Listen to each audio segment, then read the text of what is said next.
أعوذ بالله أعوذ بالله من الشيطان الرجيم بسم الله الرحمن الرحيم الحمد لله رب العالمين والصلاة والسلام على سيدنا محمد وعلى آله وصحبه أجمعين والسلام عليكم ورحمة الله وبركاته. Frères et sœurs, assalamu alaikum wa rahmatullahi wa barakatuh. J'espère que vous allez tous et toutes bien en ce début de soirée de ce jour de jeudi 29 août et il est précisément 19h47. Bonsoir à toutes les personnes n'étant pas de confession musulmane qui écoutent cette présente vidéo. Alors, vidéo qui n'était pas prévue au programme, si programme il y a, laquelle a un titre assez particulier, il faut l'avouer. L'islam et le ciseau. L'islam et le ciseau, c'est assez particulier.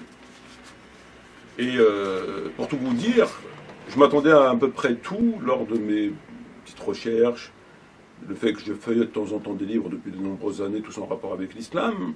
Je m'attendais un petit peu près à tout, sauf à une chose. En tout cas, celle-ci, aucunement. C'est que le ciseau a une place capitale, prépondérante, absolument nécessaire dans l'islam. En tout cas, un certain islam. Tout bon théologien, érudit, shir, appelez-le comme vous voulez, faisant partie d'une certaine secte que l'on connaît et qui a des positions que l'on connaît sur les compagnons, sur les tarawih, etc., etc., ben, sans le ciseau, ils auraient été perdus en fait. S'ils n'avaient pas eu recours au ciseau, ben c'était perdu pour eux. Ils ont été finis de leur entre guillemets croyance. Pour faire un exemple, parce que j'ai pas envie que la vidéo dure très longtemps, le ciseau a été utilisé de manière assez importante concernant le sujet des tarawih. Ils ont utilisé le ciseau au moins 2 reprises, au moins, pour pouvoir rentrer en voie d'argumentation dans leur sens. Sans quoi, c'était pas possible. Le hadith, lorsqu'on le prend intégralement, le prophète sortant de chez lui en colère, dit à un certain nombre de compagnons, une fois les avoir engueulés, etc., parce qu'ils sont venus chercher chez lui en jetant des cailloux, فَصَلُّوا أَيُّهَا النَّاسِ فِي بُيُوتِكُمْ فَإِنَّ أَفْضَلَ الصَّلَاةِ صَلَاةُ الْمَرْءِ فِي بَيْتِهِ إِلَى مَكْتُوبَةٍ. C'est le hadith intégral. Alors, lorsqu'on lit ce hadith de façon intégrale, et qu'on n'adhère pas forcément à une secte, qu'on n'est pas sectaire, moins encore ultra sectaire, et qu'on est normal, je veux dire ni trop pieux, ni pas assez, ni trop bête, ni trop intelligent, à la lecture de ce hadith, il est clair que nous sommes face à une injonction prophétique, fasallu ayyuhannas fi buyutikum. C'est un amr, fasallu annas. Et d'ailleurs, il a été compris comme ça, puisqu'il a été appliqué comme ça jusqu'au Khalifa Omar ibn Khattab radiyallahu anhu. Très bien. Nous sommes face à un amr. Et nous avons la raison de pourquoi cette injonction. Parce que la meilleure prière pour un homme est celle qui est faite chez lui.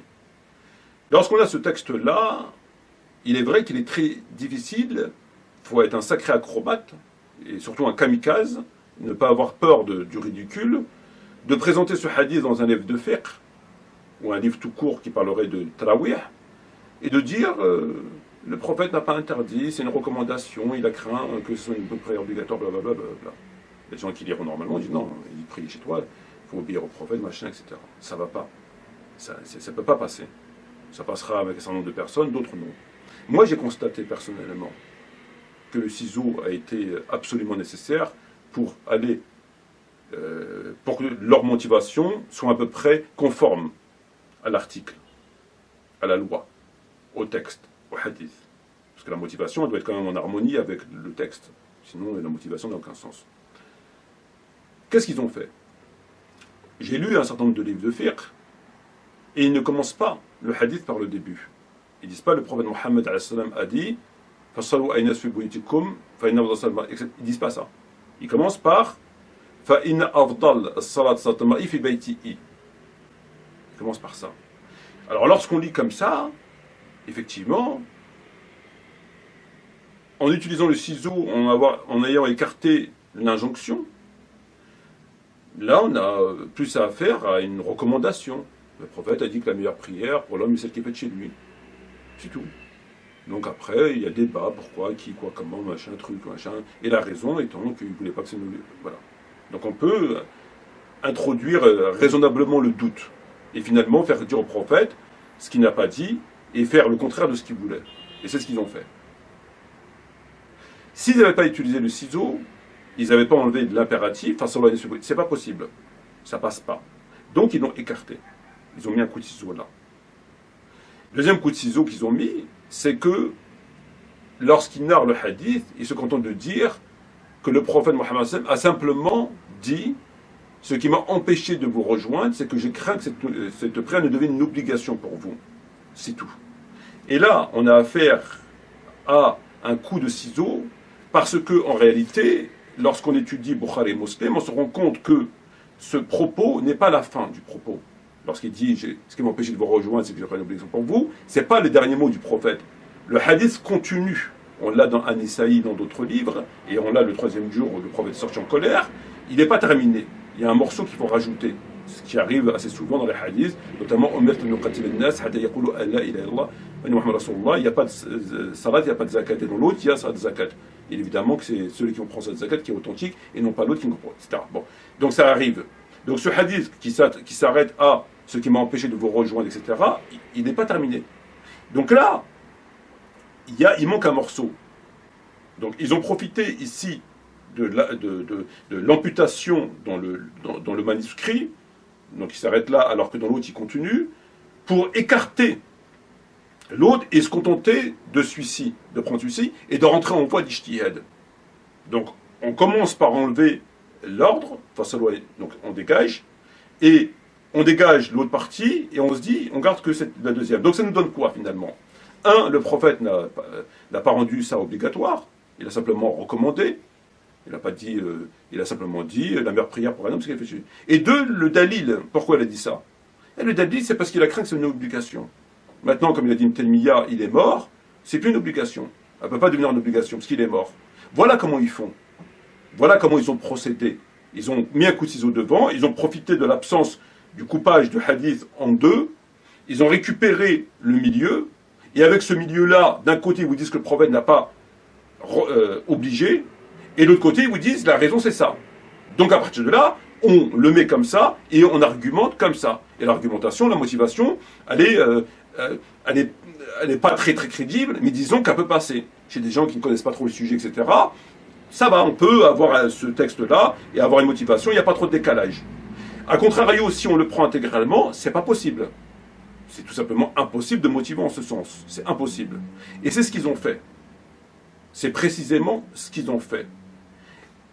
En d'autres termes, le hadith, lorsqu'on le lit intégralement, on lui donne le caractère d'impératif. Fasallu ayunas fi buyutikum, amr. Pas le choix. On enlève le amr. Il nous reste ce qu'ils disent, il a simplement recommandé. Il a simplement dit, la meilleure prière pour un homme, c'est qu'il est fait chez lui. Et là, ils ont réduit le hadith en le mettant en rang de recommandation. Ça veut dire qu'ils passent du statut de l'obligation au rang de recommandation et on le range dans la rubrique des hadiths de recommandation. Pour faire un parallèle, il est semblable à celui du hadith où le prophète dit à la femme, la meilleure prière pour la femme est celle qui est faite chez elle. Le meilleur rang pour la femme est le dernier. Donc là, est-ce qu'on va dire que le prophète a interdit à la femme d'aller à la mosquée? Non, jamais. Il a simplement dit la meilleure prière pour la femme est celle qui est faite chez elle, c'est tout. Il n'a pas interdit. Ah ben ils l'ont mis à ce niveau, en le coupant, ça leur a permis de le ranger parmi les recommandations. Même comme ça, c'est encore pas acceptable. Je ne parle même pas de tous les arguments à côté. Simplement, du simple fait, lorsqu'on dit à quelqu'un que le prophète a dit que la meilleure prière pour un homme est celle qui est faite chez lui, le mec il va se dire, mais pourquoi j'allais à la mosquée? Si la meilleure prière est chez moi, pourquoi j'allais à la mosquée? Après, on va de l'enfumer avec des choses. Oui, mais tu sais, c'est mieux le prophète, machin, etc. Bon. Mais bon, ça passe. Donc là, le ciseau a été absolument nécessaire pour pouvoir faire accepter les tarawih. Sinon, c'est pas possible. Et c'est ce qu'ils ont fait. Et on se retrouve finalement dans la même situation avec Karim al-Hanifi. Et je veux dire, l'utilisation du ciseau est parfois excessif et quelque chose de tout à fait classique. Vous savez, on reproche souvent à des journalistes de dire qu'ils ont coupé de morceaux, ils ont sorti le propos de son contexte, etc. Ça arrive souvent. Et dans le domaine de l'islam, ça arrive quand vous avez affaire à des gens ultra sectaires et que finalement ils sont très mal à l'aise avec un certain nombre de sujets, ils utilisent systématiquement le ciseau. Ils coupent. Ça arrive très fréquemment. C'est pourquoi le ciseau est absolument indispensable pour ces gens. Karim al-Hanifi nous a fait une vidéo que j'ai réfutée il y a quelques jours, dans laquelle il nous expliquait que Anne-Marie Delcambre avait profité des coups de ciseau de l'imam al-Bukhari, lequel, je reprends ces termes, utilisait souvent le ciseau. Bukhari était quelqu'un qui utilisait un peu trop le ciseau, ce qui a permis à Anne-Marie Delcambre et aux islamophobes de prendre un propos du prophète qui a été lui aussi coupé. En réalité, là, coupé ou pas coupé, ça ne change pas le texte. Et donc, comme Bukhari utilisait souvent le ciseau, ils ont pu récupérer un fragment de texte et lui faire dire ce qu'il n'a pas dit, comme on l'a vu dans la vidéo que j'ai réalisée. Sauf que l'imam al-Bukhari est connu pour découper les textes en morceaux. Il va prendre un petit morceau qui l'intéresse pour pouvoir faire coller à son titre de chapitre. Mais ça ne veut pas dire que c'est le texte complet. C'est pour cela qu'il faut bien comprendre cette chose-là. L'imam al-Bukhari, sa méthodologie, c'est ça. Il utilise des ciseaux afin de pouvoir composer un ouvrage destiné à la base à des savants. Voilà. Alors, j'ai réfuté cette vidéo, on ne va pas y revenir, mais Karim al-Hanifi nous a parlé longuement du ciseau.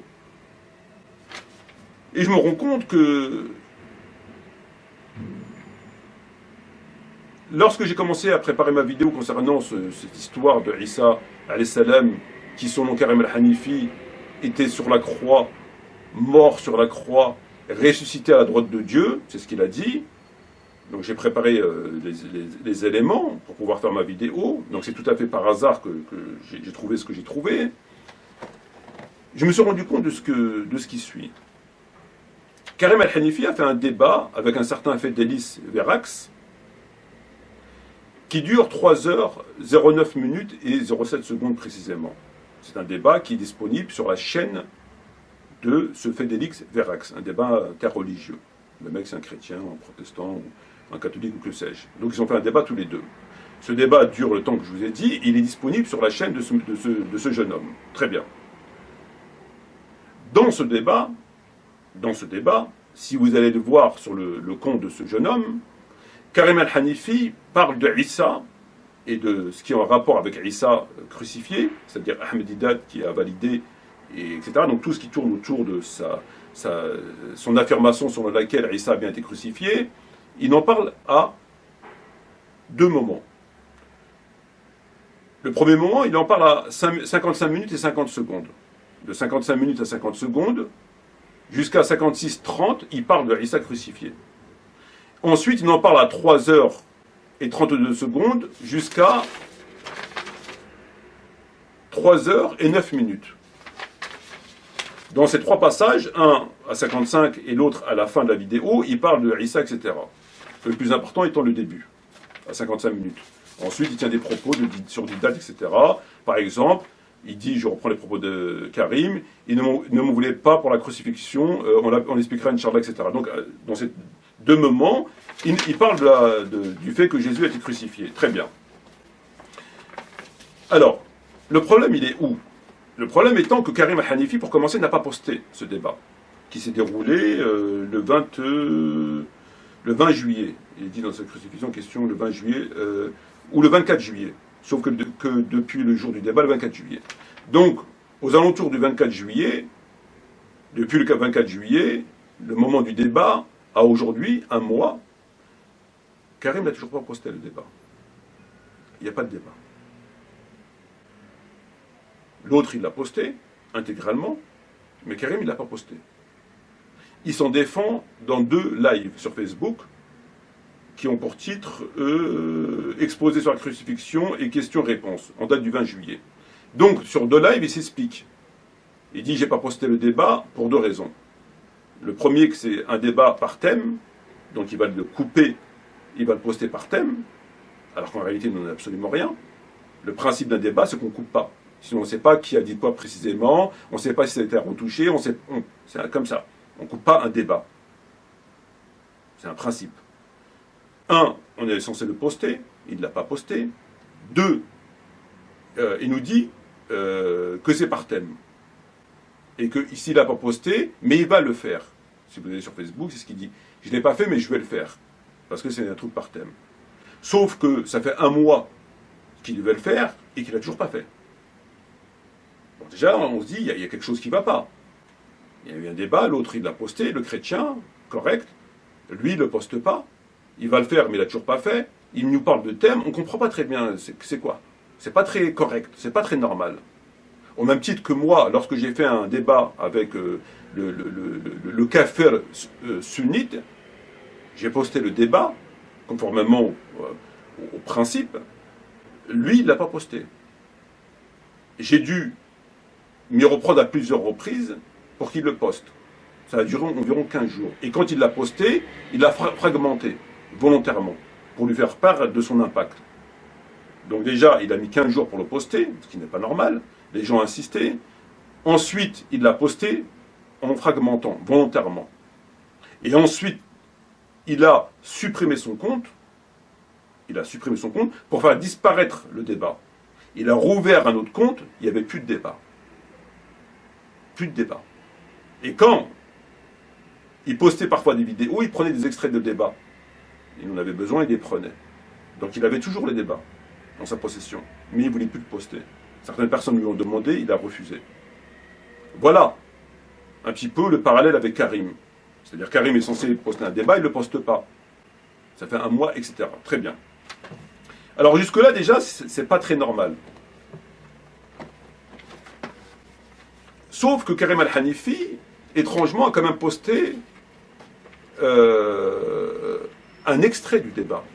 De ce même débat avec ce même Félix, qui dure 3h09 minutes et 07 secondes, il a posté un extrait. Il a prélevé un extrait de ce débat, il l'a mis sur son compte. Cet extrait qu'il a prélevé commence à partir de 2h33 minutes et 08 secondes, et il finit à 3h09 minutes et 6 secondes. Donc Karim a posté une vidéo qui est disponible sur son compte, qui dure 27 minutes et 18 secondes. Vous pouvez la trouver sur son compte. Donc il a pris un extrait de la vidéo originale qui dure 27 minutes et 18 secondes, et il l'a mis sur son compte. Cet extrait est pris dans la vidéo originale à partir de 2h33 et 08 secondes à 3h09 minutes et 6 secondes. Donc il a pris un extrait à ce moment-là dans l'original, il l'a mis sur son compte. Lorsqu'on compte 2h33 minutes et 8 secondes à 3h09, il y a environ 36 minutes. Donc normalement, s'il a pris cet extrait et qu'il a posé sur son compte, la vidéo doit durer 36 minutes. Sauf que sa vidéo, elle ne dure pas 36 minutes, elle dure 27 minutes. Donc il manque environ une dizaine de minutes, 9 minutes, 10 minutes.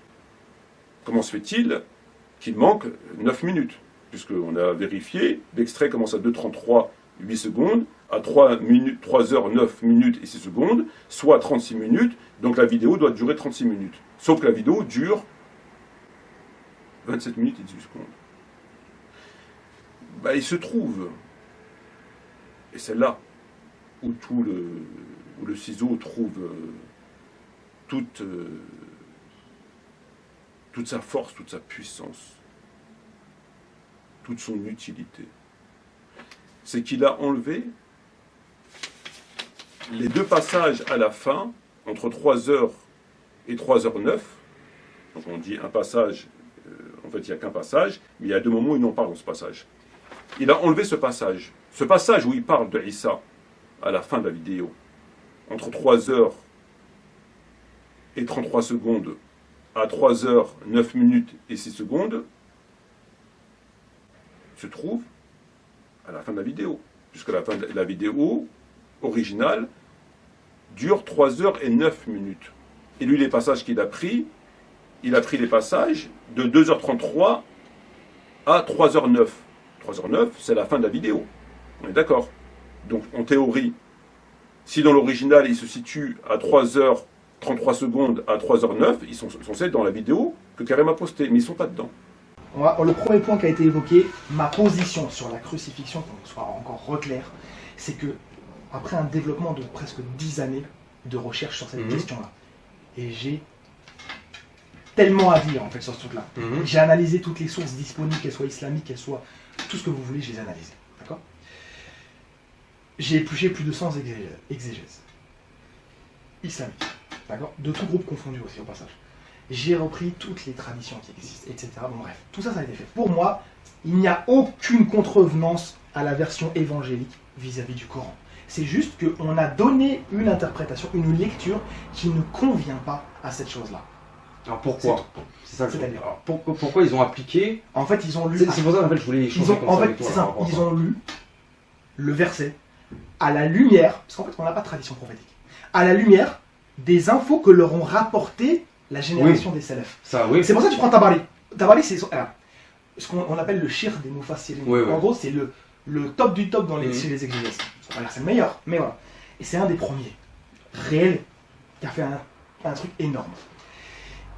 Son avis, il te le donne. Il te dit, moi je pense que, par rapport à 457, c'est l'avis de Wahb ibn Munabbih qui est le bon.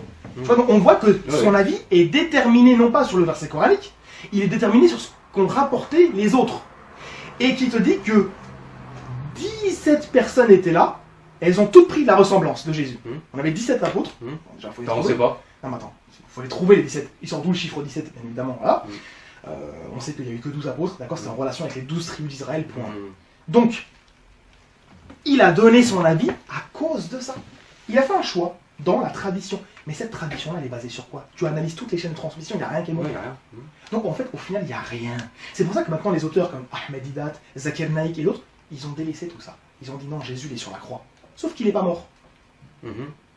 C'est une théorie qui a existé même en Occident, là, très dernièrement, au 17e, 18e, 19e siècle. Non, je crois qu'il y avait même comment ça s'appelle, Tabari qui rapporte une tradition sur ça. Il te dit qu'il y avait une tombe au sud de Médine. Et apparemment, il y aurait le nom de Jésus. Non, il n'a jamais rapporté. Je t'enverrai ça. En tout cas, dans son exégèse, il n'a jamais Non, rapporté ça. Impossible. Non, c'est pas dans son tafsir. Ah, c'est pas dans son texte. Donc, alors, c'est pas Tabari, sache-le, parce que si c'est dans ses chroniques, les chroniques que tu vas me citer, c'est les chroniques de Balharami. C'est un auteur chiite qui a repris les chroniques de Tabari, chiite, oui. voilà, et qui a remanié l'ensemble. Sache pas, c'est pas Tabari qui a dit ça, c'est pour ça que je dis ça. Donc, bref, et pour te dire quoi? Que en gros, voilà pourquoi j'en suis arrivé à cette conclusion-là.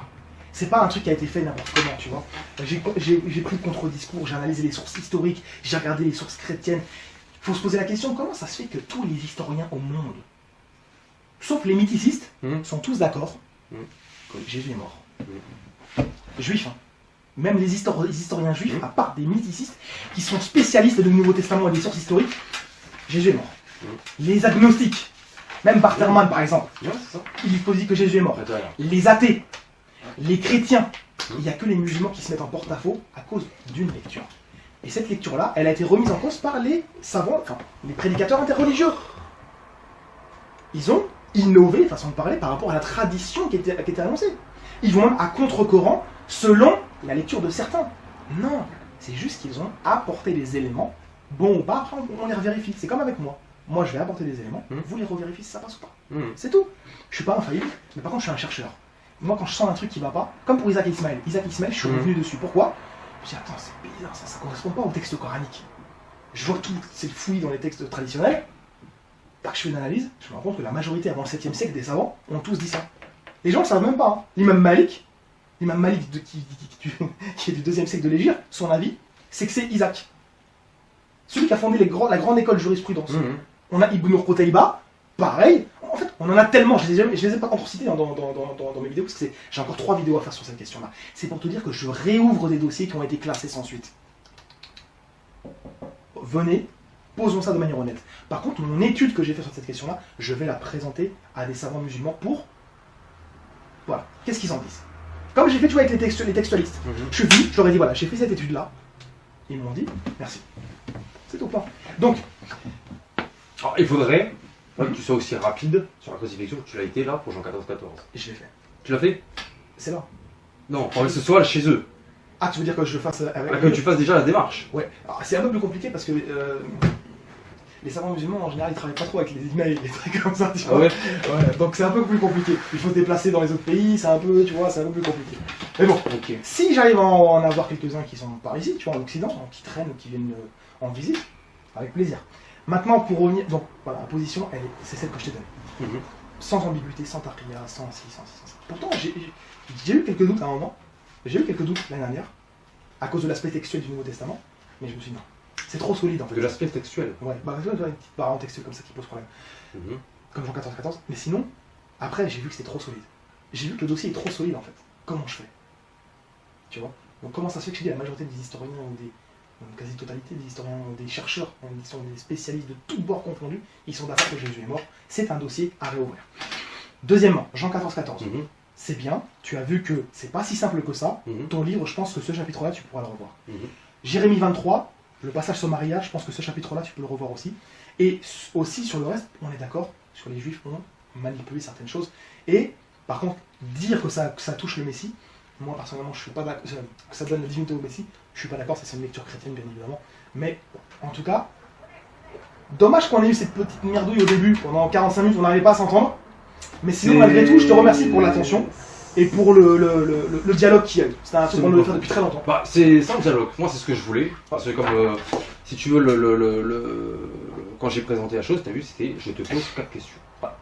Après, c'est toi qui as voulu mettre ça sous forme de débat, etc. Mais à la base, moi, c'était je voulais te poser 4 questions, notamment pour que tu sois clair. Voilà. Pour que tu sois clair sur ces 4 points-là. Voilà. Donc, moi, à la base, c'était pour ça.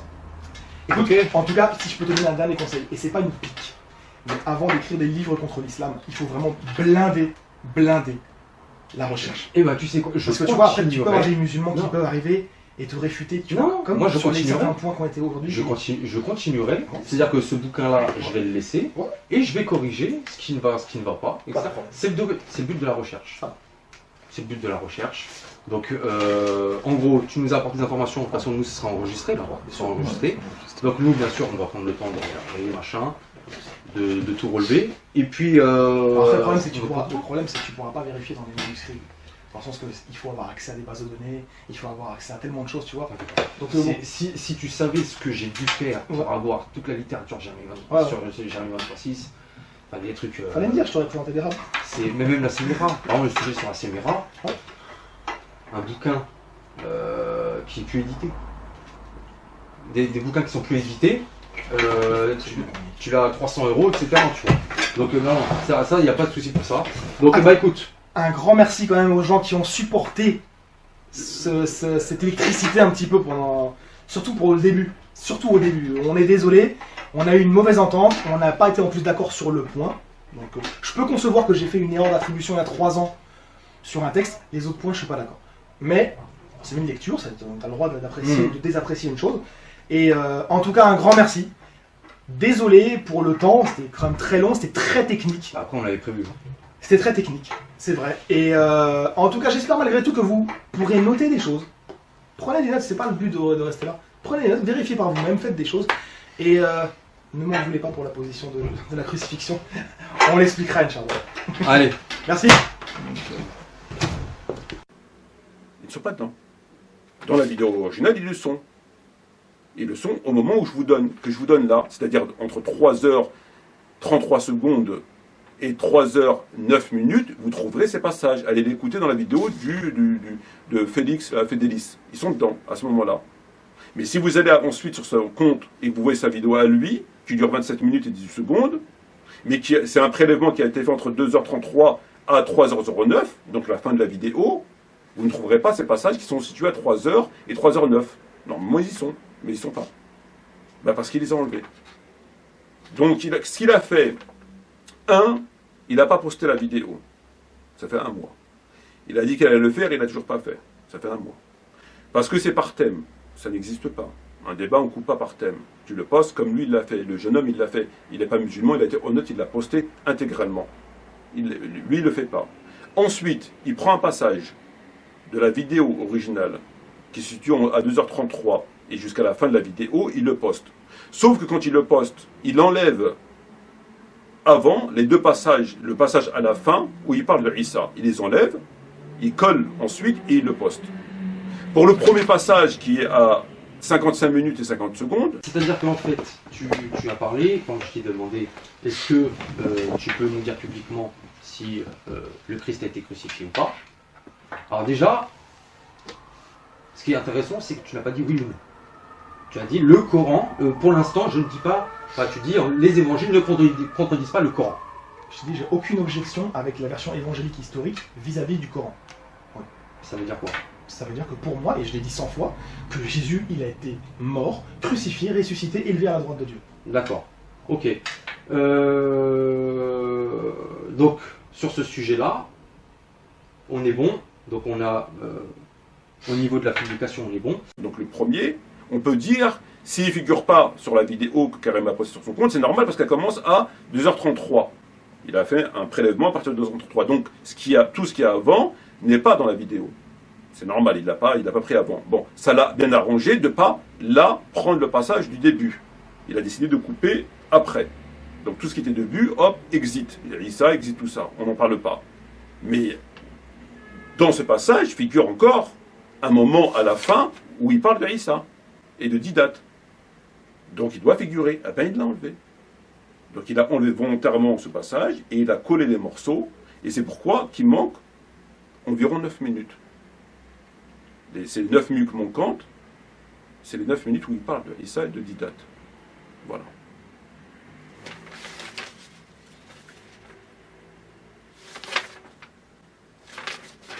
Voilà.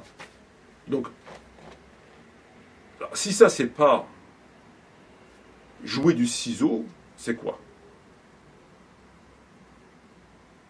Comment, quand tu fais un débat avec quelqu'un, tu postes le débat intégralement. Chose qui n'a pas été faite. Tu dis que tu vas le poster, tu ne l'as toujours pas posté. Tu dis que c'est par thème, le thème n'a rien à voir là-dedans. Tu coupes un passage, tu écartes les 55 minutes au début où il y a Issa. On te donne le bon soupçon, c'est un pur hasard. Très bien. Cependant, dans le passage que tu as mis sur ta vidéo, tu as mis à partir de 2h33 à 3h09, donc entre 2h33 et 3h09, donc la fin de la vidéo 3h09, ici, à 3h et des brouettes, tu parles encore de Issa et du Didat, mais tu les as enlevés. Tu as enlevé ces passages-là et tu as collé. Ils ont été enlevés. Alors, est-ce que tu as collé avec les petites secondes qui restaient à la fin? Peu importe, en tout cas, tu les as enlevés. Et tu as posté la vidéo. Si ça, c'est pas de la manipulation, de la retouche, du traficotage et tout ce que vous voulez, je veux dire, à quoi ça...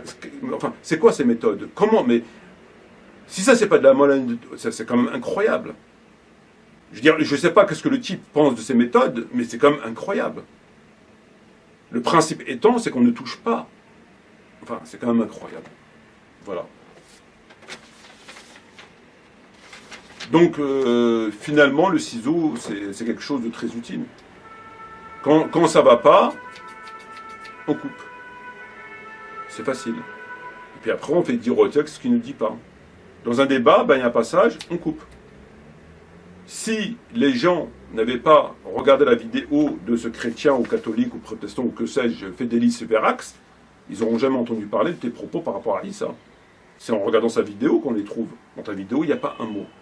Dans l'extrait de ta vidéo, il n'y a pas un mot. Voilà. Bah, chapeau. C'est comme un match de boxe qui dure 12 rounds. Le mec se fait défoncer du 1er au 8e.